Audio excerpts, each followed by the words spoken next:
Hello guys! So nandito na kami. Napakadaming tao sa Cementing Night Market. Hindi alam mo sa kanila kakain.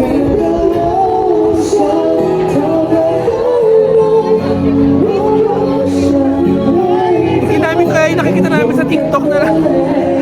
Nag-aano sila, night market. Ang daming tao, grabe. Nagpapasok sila. Kaya nga eh. Pero we will try. Dahil kasi kami mapili kung saan kami kakain. Wala yung, hindi namin makita yung, ayun yung chicken! Saan ba yun? Wait lang.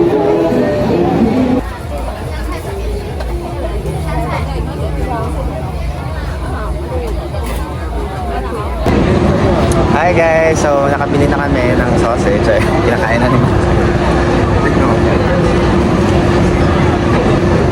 Ano siya, Mahaba. maganit. 8 out of 10 for me. Para siyang longganisa. Masarap.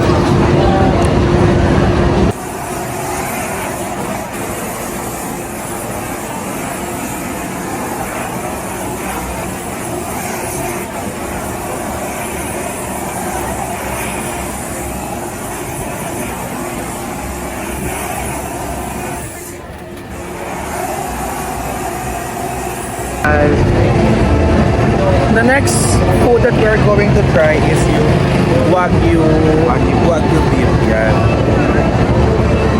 Medyo may pila dito.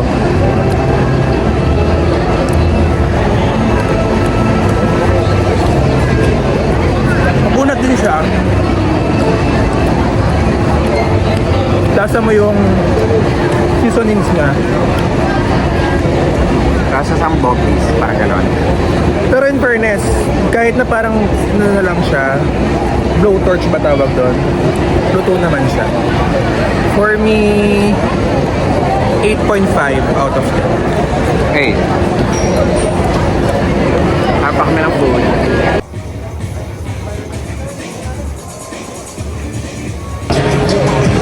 The next food that we are going to try is Xiaolong Bao on the street.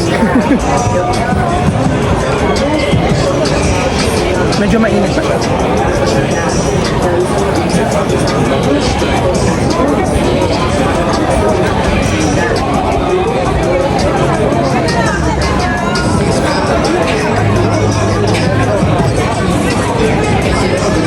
Seven out of 10 for me.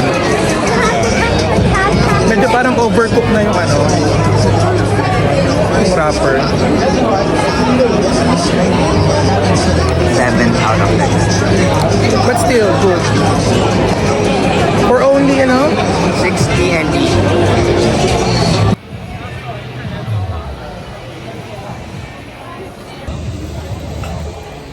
Kasi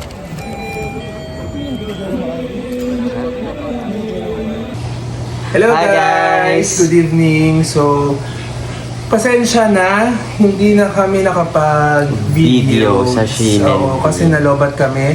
You know why? sobrang tagal ng pila sa Hotstar. Sobra. So, Buti na lang, yun yung hinuli natin. Kung hindi, wala kasi kaming kung hindi, nakain. wala kaming napuntahang iba kasi ang tagal ng pila.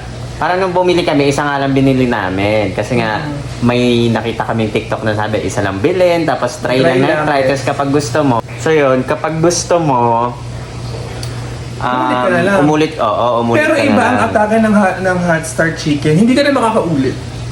Kasi anong Sobrang oras na haba kami, ang talaga. haba. Parang nag-ikot na kami sa Watsons, nag-ikot na kami sa Starbucks. Hindi rin kami naka-video sa Starbucks kasi nalobat kami. Nakalimutan kasi namin mag-charge nung natulog kami kanina. So, ayun, ang tagal talaga. So, ito siya. As in parang nung bumili kami, pang 600 kasi kami. Nung bumili kami, 500 pa lang.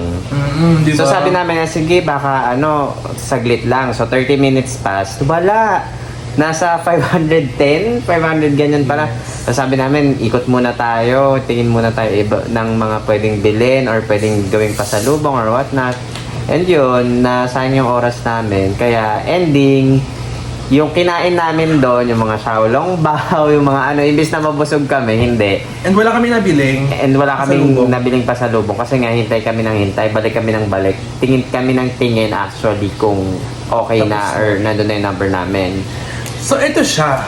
Napakalaki talaga niya for a 100 NTD. Ano na siya, like, kasi biniyahin na namin eh. Medyo malaki yung biyahe, yung ano. Malaki pa sa mukha ko, mga friend. For 100 NTD.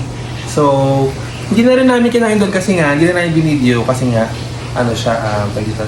Nalobat na. Tapos bumili na lang kami ng rice. Yes. And soda sa 7-Eleven kasi ginamit namin yung iCash namin. Nalo Unfortunately, siya, nalo siya. yes, unfortunately, yung iCash namin magagamit lang namin sa Starbucks, sa 7-Eleven kasi yung Family mga Mart. malls Hindi nila. na affiliated is wala masyado dito sa Taipei, nasa Kaohsiung, yung Ang Dream layo. Mall, which is sobrang layo at hindi rin naman namin pupuntahan. So yun. Ubus na lang namin sa 7-Eleven, sa Starbucks, yung 5,000 NTD na nakuha niya sa Lucky Draw ba yun? Lucky Taiwan, ano. Basta so, ganun. yun. Yun. So, So, ito yun. yun. Tikman mo. Rate natin. Ang lamig na. Pero nung binagay ito, Mainit pa Mainit pa. siya. Medyo malayo din kasi motor natin sa ano eh. Sa cementing. Okay naman, masarap siya. Medyo mas masarap to ng mainit, pero para siyang nuggets na medyo... I mean, May for ibang lasa. 100 NTD laki ito. so yun, para sa akin siguro 8. Mga 8. Kain lang kami, then Tulog na kami. matutulog na kami kasi Bukas, nasa North Coast. North Coast. So, Nasa North Coast kami, so samahan niyo kami sa North Coast tomorrow. Sabi dun daw may mga pasalubong na alam si Sir, yung driver / tour guide namin. So, i-refer kami. So, we'll see kung mapapamura tayo or mapapamura tayo sa mahal. So, Hindi rin yun. kasi namin alam kung anong like, ano ba dapat iuwi namin. Kasi may mga friends kami na or family or relatives na pumunta ng Taiwan. So, may mga uwi sila. No offense naman, medyo hindi namin nagugustuhan yung uwi. Siguro hindi na tayo sanay dun sa lasa. So, we're still looking kung ano yung mas ma-appreciate ng uwian namin kung ano yung masarap. kung baka red magnet. Ano, ganyan. Tingnan natin bukas. Kasi sabi ni Sir, meron daw mga dito. Mabibilhan Oo, doon. dun sa North Coast. Dun sa Geo Park, ganyan-ganyan. So, ayun. See you tomorrow. Bye. Bye.